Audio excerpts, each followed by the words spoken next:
Right, hello everyone, welcome back to another one of our video vlogs for the motorhome.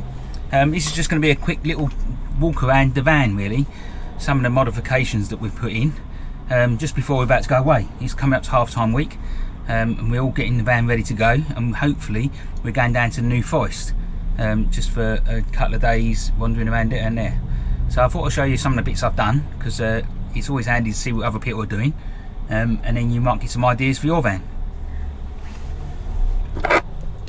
So as some of you might know from my previous blog that I did the solar panels, and I boxed in the solar panels up here, and when I did that I decided to put in a power point here. Now I've gone for the cigarette sort of outlets rather than the USBs, because you can always plug these USB bits into the cigarette lighter, and if you had the permanent USB ones, which I'll show you, like these ones here, then the problem with them is they're powered up all the time unless you put a switch in. So I've gone for the cigarette ones, and I'll just plug this in then to give a power supply charge on that, and that's just coming off the 12 volts with a fuse just behind here. Now one of the other things mods we've done is, if you look at the layout of the van, and this is the bed setup, when Swift built it they put a spotlight, a reading spotlight over there, and they put a reading spotlight over there, which is fine for the person sleeping over that side if they want to sit there reading a book, but over this side there's nothing, and you can't lay down long ways unless you're about, I don't know, 3.5 4 foot long. So I don't understand why they didn't put spotlights on the other side.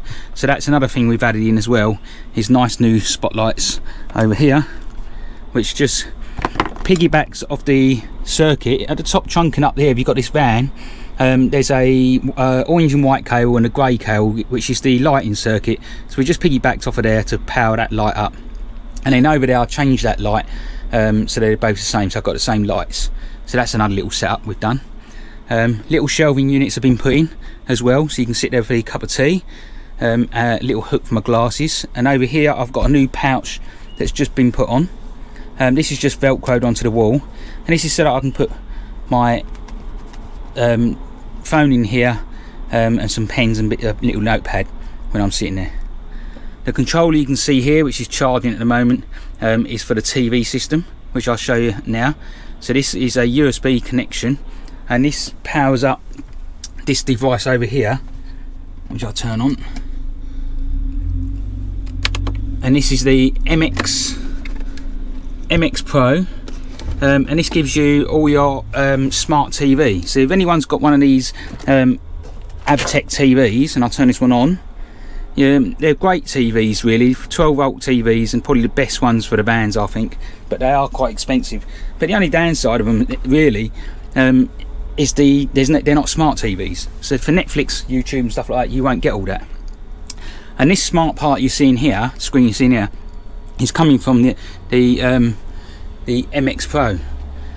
So I can get YouTube, I've got Netflix, and I've got Kodi, and I've got the ITV, BBC players, and all the rest of the demand stuff.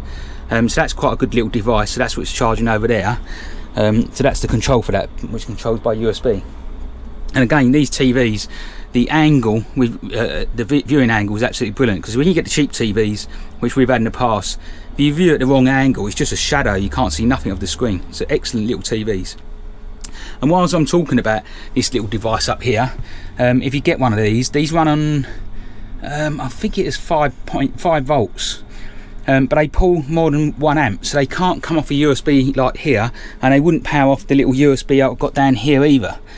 So what I've done is I've gone through eBay, and I'll just show you now to move some bits out of the way. Oh, it's down here. Down here in this little box down the back here, I'll just take the cover off, is a 5 volt switching power supply, and you probably can't see that. So down there is the 5 volt switching power supply, which takes the 12 volts from the van and then converts it to the 5 volts, giving just over 1 amp. I think it's 2 amps it can give max or something, which powers that little MX Pro quite nicely. And because that's powering as well off the batteries, and sometimes when you're not watching telly you don't want that power supply to be running, and as you can see down here I've also got one of the USB power supplies. I'll put a little switch in here, which if I turn that, it'll switch that off, and it switches the MX Pro off as well. And now I should really put one in for the TV, purely because they are pulling power all the time, even when you're not using them. So anyway, that's that little mod that we put over here, and the lighting circuits that have been put in.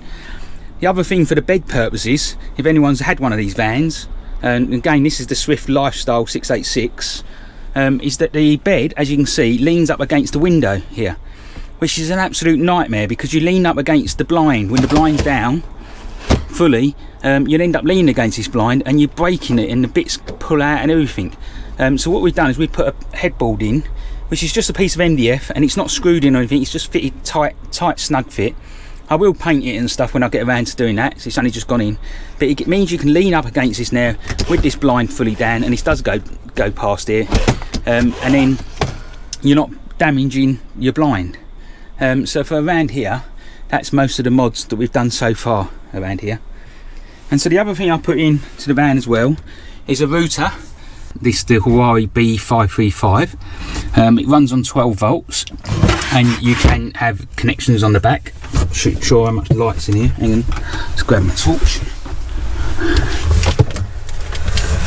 So you can have, like I say, the aerial connection in the back, which I just showed you I put on the roof. And it's also got the Ethernet connections if you want to run a cable out from here to a laptop or a mobile or any devices that takes a network connection, which is something I probably will do if I want to get faster speed for uploading or anything like that.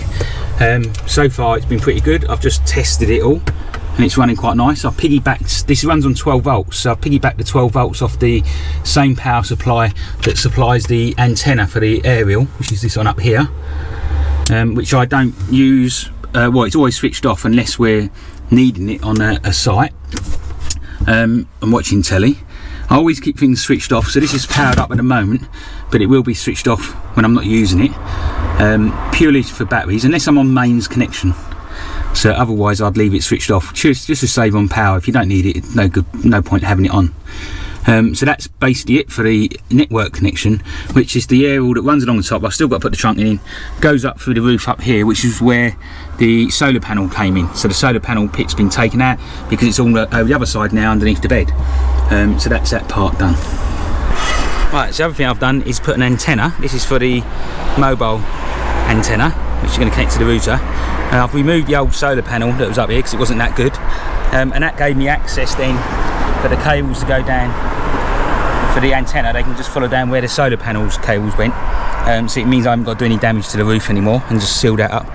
And so hopefully now I'll connect that up to the router and we should have better internet signals when we go away. And that's it for the roof then. You can see the solar panels are now fitted and they've been running for over a week now. Been doing an excellent job. The connection over there, box that I put in, is good. It's not sealed quite well, not got no leaks at all, and it's been raining quite heavy, so we're almost ready to go away now. The only concern I have got with this antenna is that the bracket is very, very flimsy, so if we're driving along at high winds it might bend, so I might have to make a new bracket for that. That's one of the only concerns I think I've got at the moment now. So that's it for the roof. Right, so that's it for the upgrades. I hope you enjoyed seeing around the van for the new little mods I put in. Got a few more I'm going to come up with. Don't know what next. Got a couple over here that I didn't mention that I've made up little corner cabinets as well. But anyone come up with any other ideas that they've had with these vans, please give us a comment down below, because we always like to add little extras onto the van. Anything that makes our life a little bit more comfortable, a little bit more room, or anything to when we're going away. So I hope you enjoyed it. Please give us a thumbs up and subscribe. And we're off to tonight. We're off to the New Forest, so I should be on the road in about another 4 hours. Going down to New Forest.